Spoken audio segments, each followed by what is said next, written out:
But here I sit in my clergy collar. How did that come about? I believe it was in my second year at Yale Divinity School, Holy Week. I was clear in my call to be a deaconess, but I called up Letty Russell during the break. She was living on Long Island at the time, and said, I feel I'm called to ordain ministry. She said, it won't be easy, but yes, you should.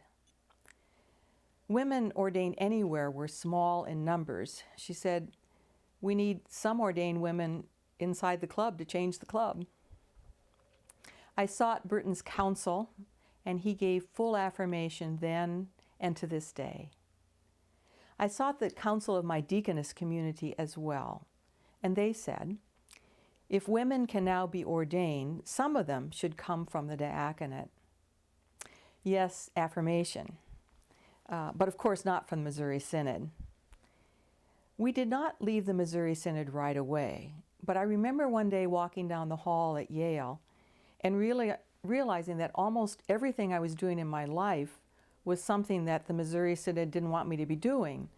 Working ecumenically while studying at Yale itself, engaged in community, political issues for justice, more progressive issues than Missouri would have really fully understood.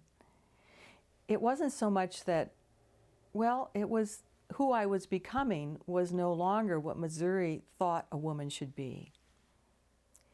But I was doing what I'd been nurtured by my mother, by the church of my youth, by my deaconess service, to be in this calling of Christ in the public world. I remember that spring I was invited to lead a Bible study for Lutheran Church Missouri Synod women in another part of New England. They'd invited me a few months earlier, and I said, oh yes, I'd love to do that. But then I got a telephone call a month or so after the invitation, said, some people they're a little uneasy about you coming. We hear that you're a student at Yale and that you might be, well, they didn't even know I was seeking ordination, but they were quite worried. So I said, do you want to, disinvite me? But the board said, no, we want you to come. So I went, but they too were somewhat nervous. That first evening, the meeting began and the adoption of agenda was before the group. And there were some who stood up and said, we object to Norma Everist leading Bible study here. But their motion was turned down. Still, I realized that there probably were women in that group who were scared what I just might look like. So to ease their fear, I stood up and asked to make an announcement, said, would everybody please bring your Bible tomorrow when I lead Bible study?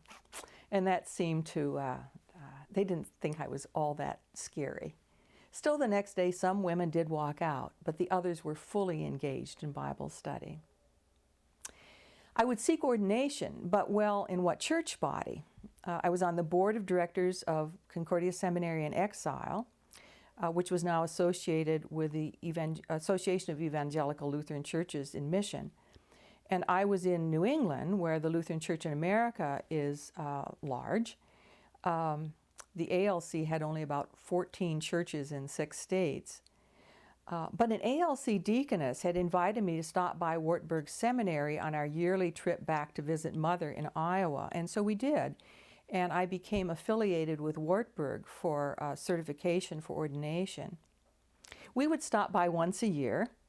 I took the initiative because, as all Lutheran students are kind of out of the ordinary and a different path, on a Tuesday afternoon, somebody's not just going to be thinking about you. So it's important to keep letting them know what you're doing and where you are.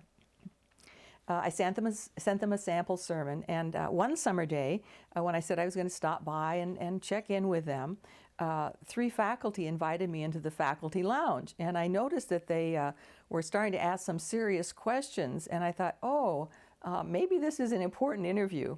I found out later that that was my senior interview. I hadn't even known it was going to happen. Years later, when I would be teaching at Wartburg, I happened upon the book in which these reports of previous candidates was. Professors wrote a few paragraphs about each student. And I looked, and all they said about me was, We don't know much about her, but she looks promising. The group coming out of Missouri Synod was considering ordaining women. Women had worked alongside men in the movement toward freedom. Burton and I and others went to a gathering of the Evangelical Lutheran Church in Mission in New York. And by the end of the day, it was clear, particularly under the influence of Richard John Newhouse, that ordination of women would not be coming soon. I graduated from Yale Divinity School and was invited to serve part-time on the staff of Bethesda Lutheran Church. It was just across the street from YDS. That would be a really fine arrangement because I would be teaching at YDS part-time and working part-time in parish ministry just across the street, and I love both of those things. Then it seemed really sensible to seek ordination in the LCA because Bethesda was an LCA congregation. But the pastor, he said, sometimes letters get lost in the mail, you know.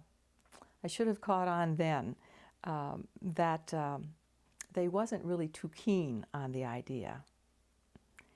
That fall, I found out that a group of judicatory leaders of all three church bodies would be meeting in Boston. And so I went and wanted to kind of ask all of them in the room at the same time, which of you will ordain me? Which of you will take me? But the bishop of the AELC said, Norma, can't you wait a few more years? Well, no. More and more it was clear that to be ordained was going to be a difficult path. I had started teaching at Yale Divinity School and working at Bethesda, and I'm a collaborative person. I really thought I could work with anyone. But Burton warned me that the pastor there never kept associates very long, and they were always very young. I worked there September, October, and then the early part of November. He called me into his office and said, Norma, you're going to succeed, and you're not going to do it here. He said, I always wanted to teach at Yale, and you get to, and I don't. I was kind of surprised at how open he was. There are many women who are undermined or put away silently or told to leave, but usually it's more subtle than that. For the second time, I allowed myself to be put away silently. My work was good. People loved me.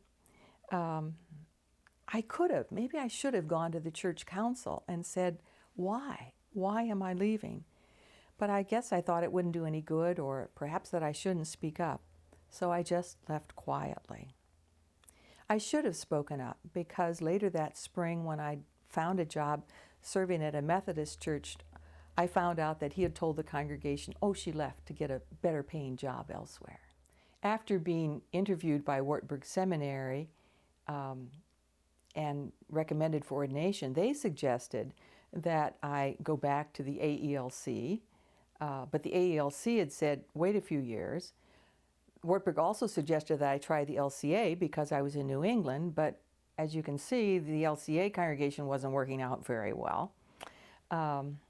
Meanwhile, there was the ordination of the first Episcopal women, the irregular ordination that took place in July 1974 in Philadelphia, and Burton and I went.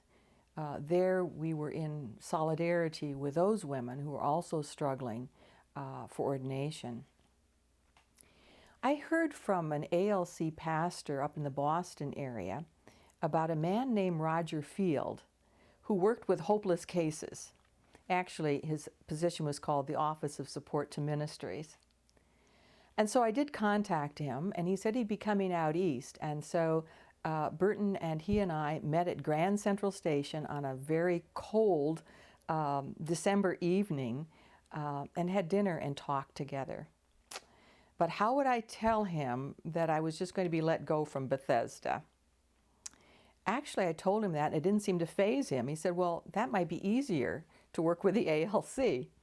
And he was quite interested in me and what I was doing. That was the first person who actually said, what do you like to do? And I said, I love teaching at Yale. He said, well, then let's just ordain you and keep you there. I had had quite a bit of parish experience already.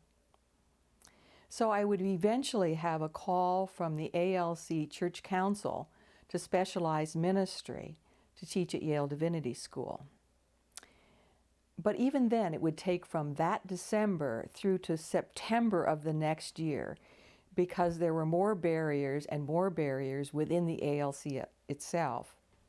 As these months went on, and my waning months at Bethesda, because I was going to be working there at least until the next June, I was on my yearly trip back to the Midwest, and I thought, well, maybe I better call Roger Field in his Minneapolis office and say, you know, the pastor here is just kind of making some rumblings.